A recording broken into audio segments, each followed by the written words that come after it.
Good morning.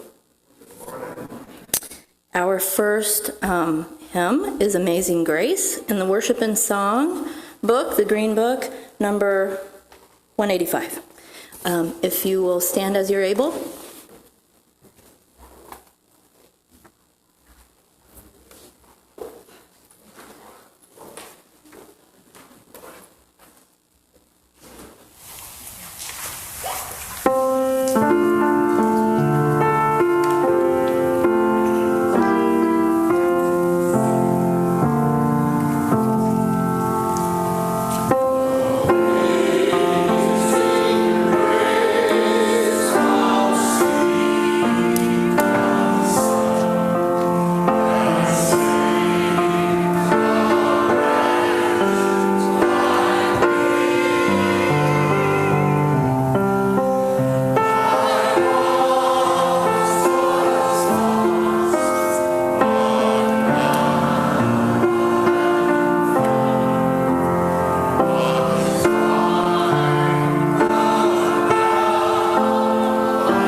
Well, that was beautiful. First order of business, I think I probably should have said earlier, just a reminder for everyone, if you will please turn your phones off or place them on airplane mode for better, I guess, better connections for everybody, and also mute for us. First up in our service, we've got announcements, and we'll start with folks on Zoom. Any announcements?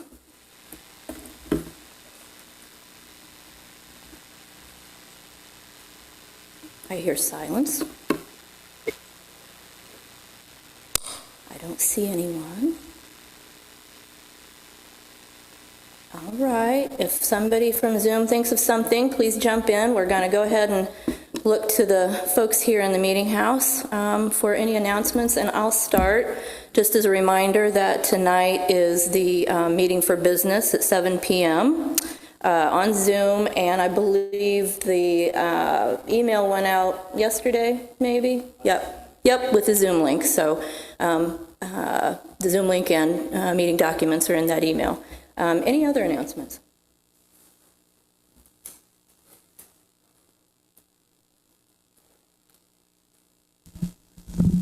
Randy Horton following on to Anita. I'll be mentioning this tonight, but there'll be an all clerks meeting Tuesday at 7 p.m. on Zoom. So all clerks are invited.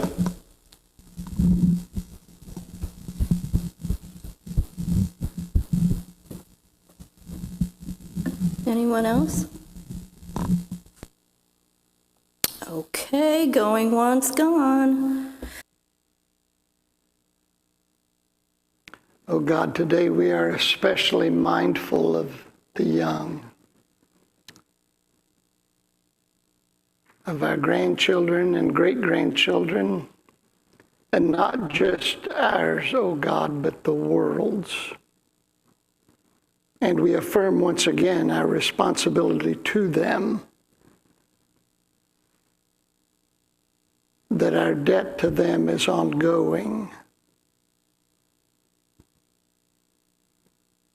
that when they ask for bread, we not give them stones,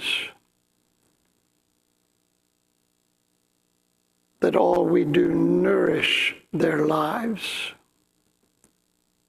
literally, spiritually, emotionally, politically.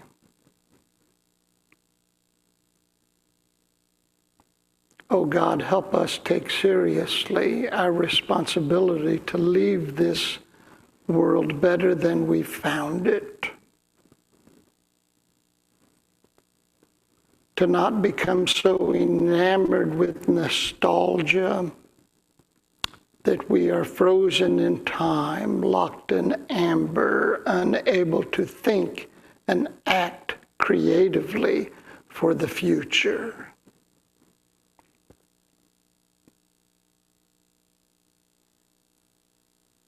We pray, O God, that our hearts be softened,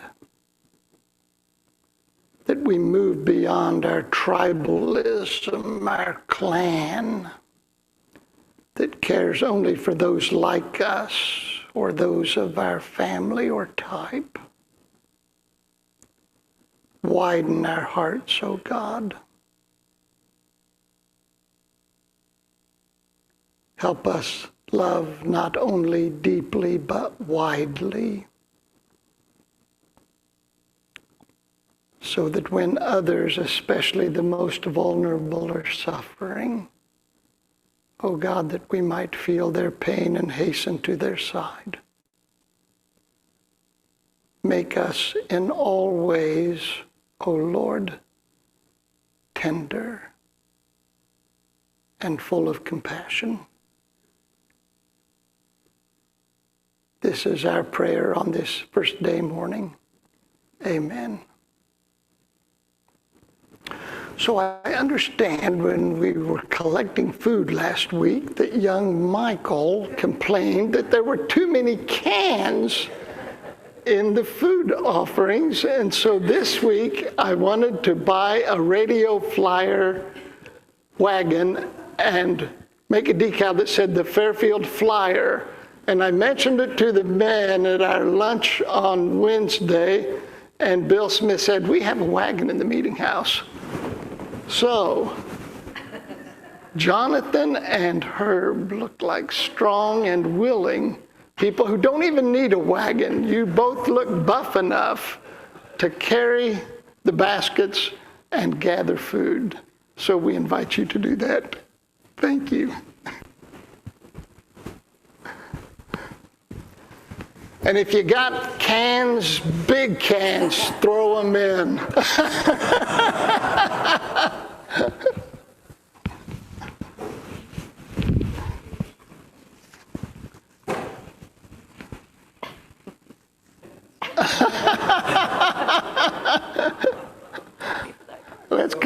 That's coming in handy, isn't it? Good job, Herb.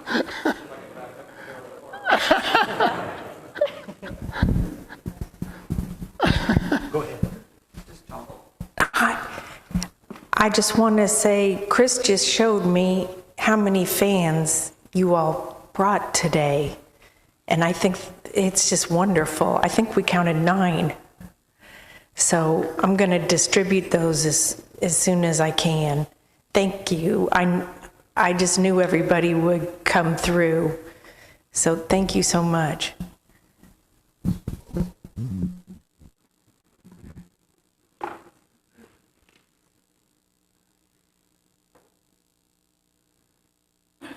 What I want to share with everyone this morning are a couple of thoughts that have been swirling around in my brain.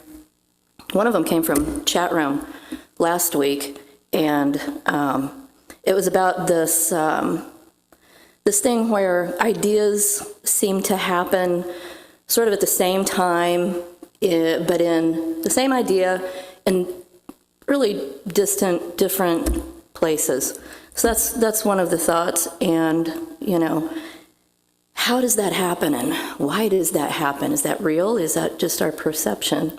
The other thing was I think it was Thursday, Robin Wall Kimmerer, who many of you are familiar with as the author of Braiding Sweetgrass, which is wonderful. I would highly recommend that. She was giving a talk at the Idle Jorg, and it was online also. I was intending to go in person, and then that didn't happen, but it was online, and one of the themes that she talks about in her book, and also brought up in her talk, was this idea that if we think of all beings, both human and non-human beings, as one, as part of the same family, then we go through life in a very different manner than what we typically do.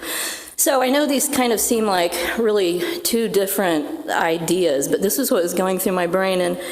And I had already been thinking about this book, rereading this book, and it made me chuckle because I was telling Joanne via text I was getting ready to read this, and it sounds really, high level. It's about quantum physics and string theory and all this stuff. And she's like, wow, you need to get something fun. But it's so incredibly interesting. It's a book called The Field, The Quest for the Secret Force of the Universe. The author is Lynn McTaggart, and she was initially an investigative reporter. So it's all, a lot of data-based and whatnot. But it's interesting. So, as so often happens that I find in my life anyway, I'm thinking about these two ideas that I just shared, and I'd been thinking about reading this book, so I picked it up, and of course, I'm on page XXX. I'm not even to real page numbers yet, right? And I've already, underlined all of these things, and, So this is what I want to share out of this book.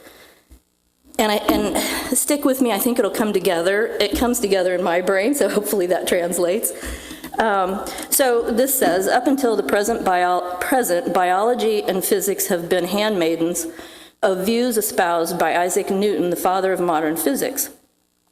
Everything we believe about our world and our place within it takes its lead from ideas that were formulated in the 17th century, but still form the backbone of modern science. Theories that present all the elements of the universe as isolated from each other, divisible and wholly self-contained.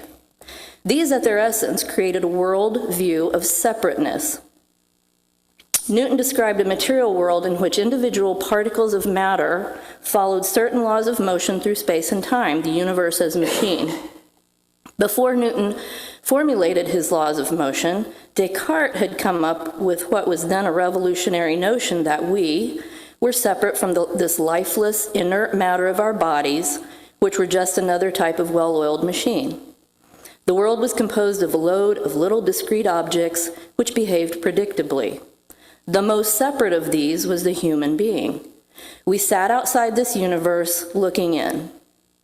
Even our bodies were somehow separate and other from the real us, the conscious minds doing the observing. The Newtonian world might have been law-abiding, but ultimately it was a lonely, desolate place. The world carried on, one vast gearbox, whether we were present or not. With a few deft moves, Newton and Descartes had plucked God and life from the world of matter, and us and our consciousness from the center of our world. They ripped the heart and soul out of the universe, leaving in its wake a lifeless collection of interlocking parts. Most of all, Newton's vision tore us from the fabric of the universe.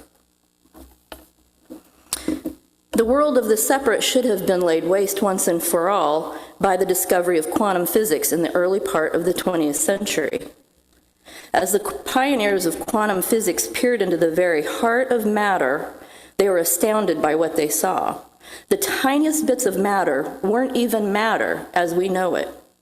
Not even a set something, but sometimes one thing, sometimes something quite different. And even stranger, they were often many possible things all at the same time. But most significantly, these subatomic particles had no meaning in isolation, but only in relationship with everything else.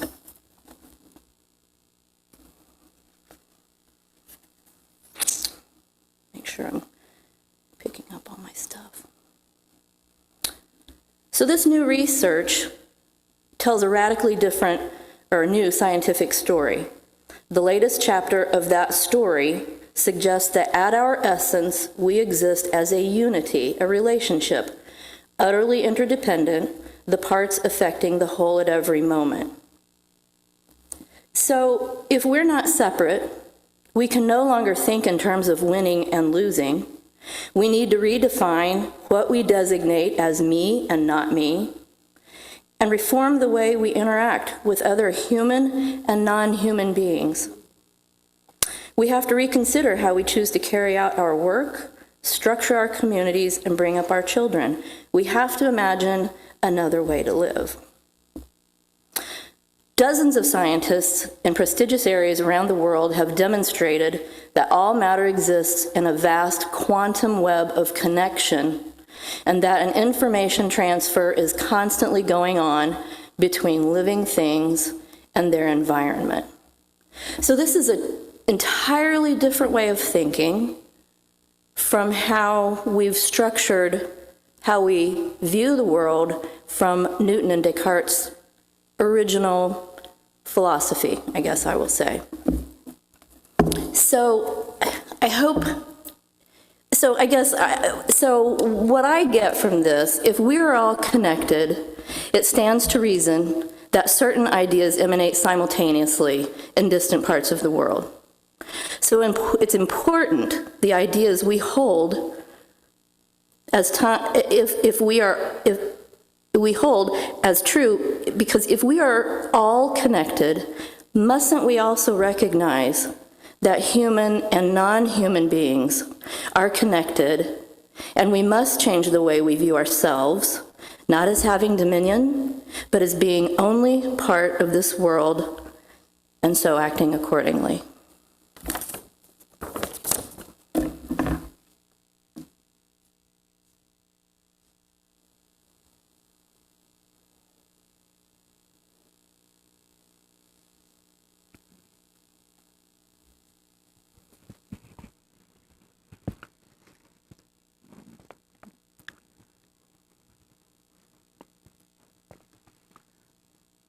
This past Monday, I was sitting in my office and my phone rang, and it was a friend of mine, a fellow pastor from southern Indiana, and he phoned wanting to talk. And I could tell by the tone of his voice that something had gone terribly wrong.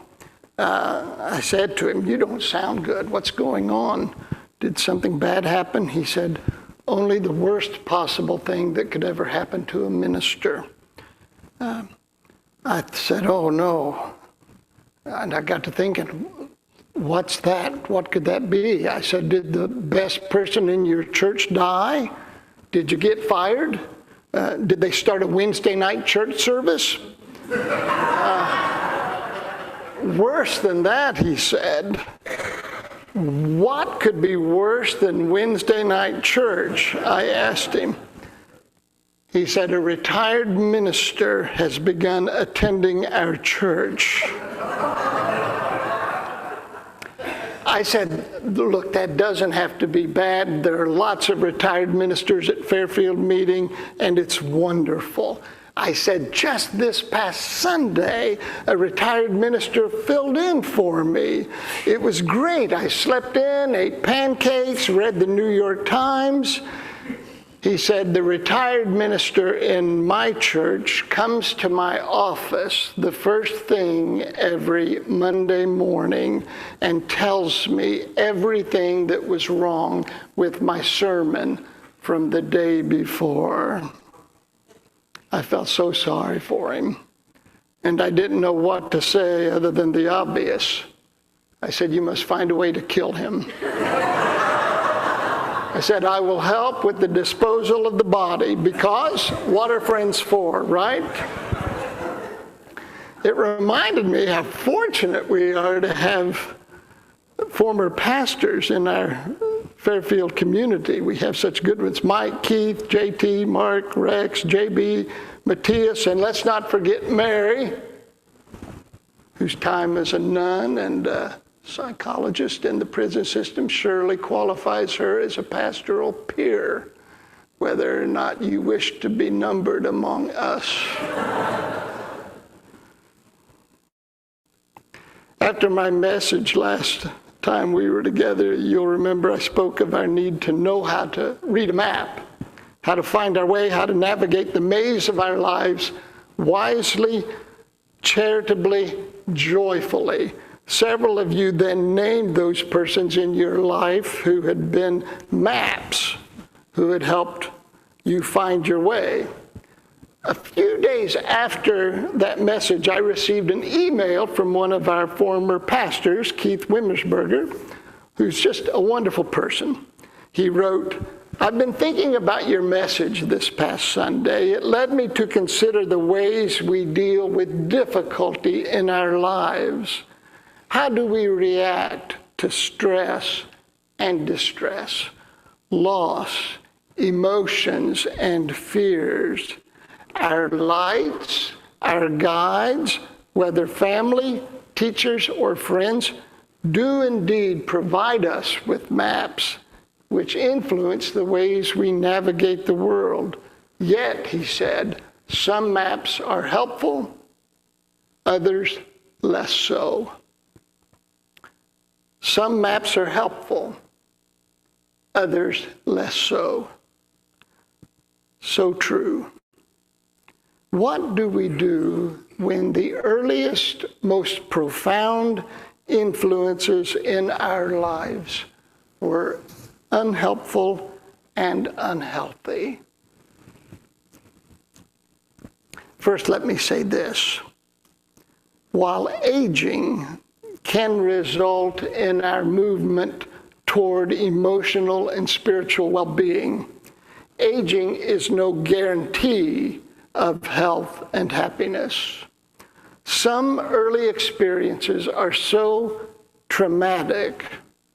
Some of our first maps have exacted such a toll on our lives, they continue to negatively reverberate well into our adult years. Just as wonderful people bestow an enduring blessing on the lives they touch, so too can mean and cruel people bestow a persistent blemish on the lives they touched. Some of our first maps can keep us forever lost if we let them. If we keep consulting them, if we still let them guide our way. Now, I will say something that sounds cruel, but it's nevertheless true. Once we realize the damage done to our lives by our earliest maps and earliest influences, once we realize and recognize that damage, we can no longer use that as an excuse to remain unhappy. Now, because we are aware it is incumbent upon us to become healthy. The warranty has expired. It is now our responsibility. We now have full ownership of our lives. Years ago, I was in a shop in Paoli, came across a replica of a map from Orange County. The map had been created in the 1820s. As you can probably surmise, Orange County in the 1820s had only a few rough roads, but what ones there were on that map, along with the larger creeks and rivers. Now, what would you think if I insisted that that 200-year-old map was the best, most accurate guide for navigating Orange County today? You would think I was crazy, that I was foolish, and you would advise me to buy a smartphone with a map application, which shows not only every creek and river, but also every home, every business, anything you need to find. But I refused to do that, and whenever lost, would still blame the maker of the 1820s map, saying I wouldn't be in this mess if they had drawn a better map, if they had done a better job. To which you would likely reply, they did the best they could with their limited knowledge. Stop blaming other people when you're lost and get a better map. We tell this to Ned Steele every time we take a motorcycle trip, who refuses to get a smartphone and has discovered, much to our chagrin, that his folding phone does not have a map application. And so half of our trips are spent chasing down Ned, wondering where he has gone. Our mistrust of new maps is not only a religious phenomenon. It happens a lot in religion because of the nature of religion. It is the ancient passing on wisdom to the current generation. That's just the nature of religion. But that isn't the only place that we mistrust new maps. It is also present in our political lives, when we cling stubbornly to parties and principles because our parents and grandparents did. In both major parties can be found people whose worldview is so dogmatic, so fixed, they're unable to view life through any lens other than the ones through which they have always peered. We are learning, aren't we, that while fear and fundamentalism take many forms, the consequences are always the same: ignorance and stagnation. Friends, think carefully about the maps you consult, which maps you still permit to guide your way. Do they reflect reality? Do they take into account where you are in life and where you wish and need to go? We needn't ever be afraid to set down an old map and pick up a new one. It is neither disrespectful nor unkind to realize the directions you once received are no longer useful, and to lay them aside and follow others.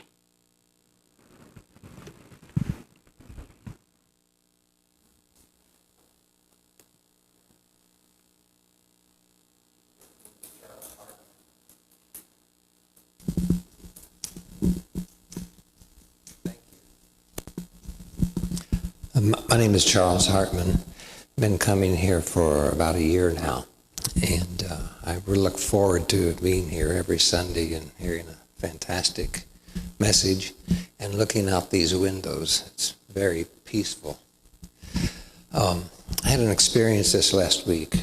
We have a tree in the backyard and it grows an ivy up at night.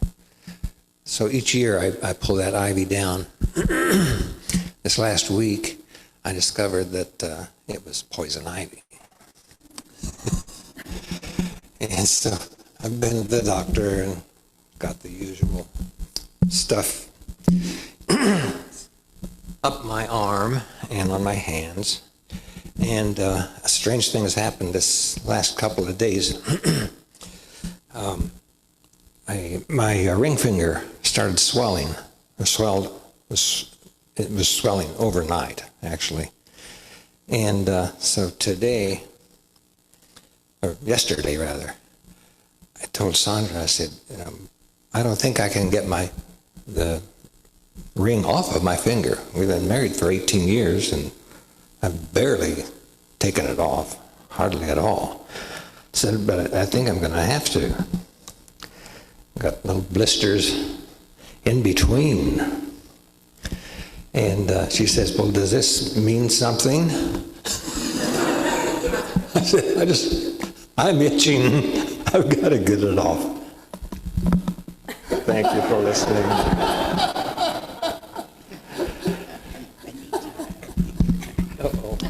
However, ladies and gentlemen, I would like to share a song with you that I sang to Charles when I gave him the interrogation. I said, could it have been poison ivy? And he said, oh no, I'm not allergic to poison ivy. I've dealt with it my whole life. And when he told me what the diagnosis was, I remembered from my young age a song called Poison Ivy, Poison Ivy. Late at night while you're sleeping, poison ivy comes a-creeping around. And he said, is that a song? And I said, yes, I didn't make it up. How many remember that song, Poison Ivy? Yes, but I am empathetic and I feel really bad about Charles. And he'll be better. He'll be better.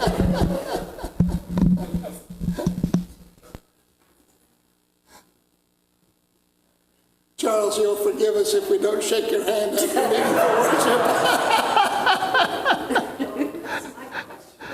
Contagious. The main thing that I'm worried about, got some in the palm of my hand. And when I was a young boy, someone said, well, whenever your palm itches, that means you're going to receive money. So I'm very worried today.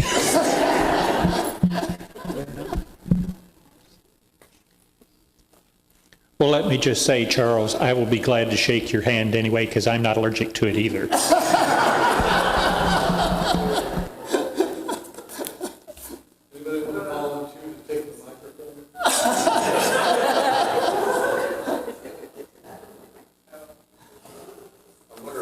Different microphone.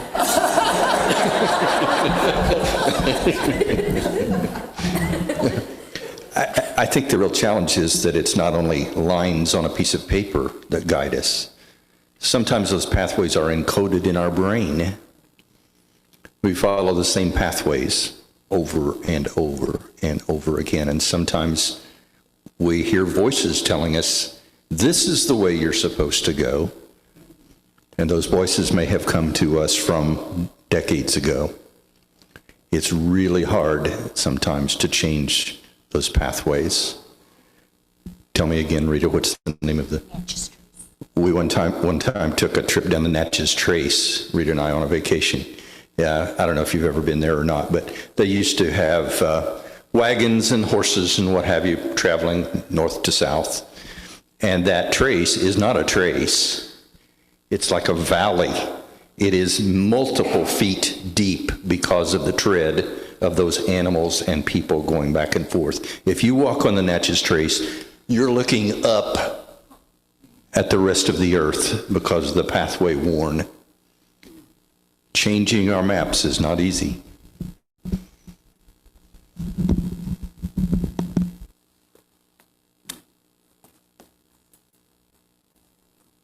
If all hearts are clear, will everyone stand as you're able and join in our last song and sing joyfully the Blue Book number 160.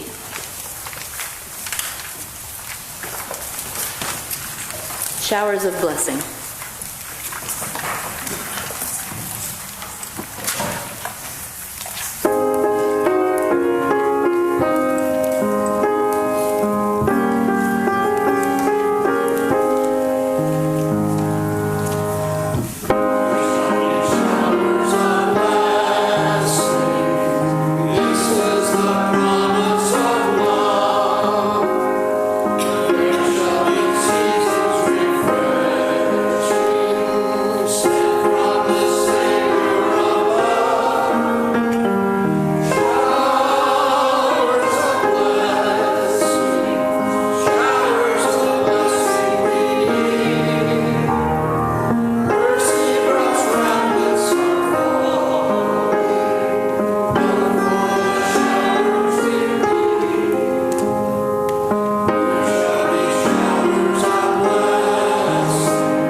Graduated together, and Kelly was an odd duck. Despite our science teacher insisting that there were only 9 planets, Kelly did not believe that and would raise his hand and say, there are far more planets than we realize. We just don't have proof yet. He said there are billions of planets, and we would all laugh at Kelly, and he could never get a date because everyone thought he was so unusual. Now I ask you, who was right? Who was right? Yeah. So, as you move forth into this broad, bright world, you will encounter things that will blow your mind and seem incredible. And you will laugh. But remember this universe and the people and animals and plants in it are so beyond our understanding that all of life is an absolute and radiant miracle. So enjoy it, friends. Open your minds and consider every day that life is far grander than we imagine. Amen. Turn and greet friends.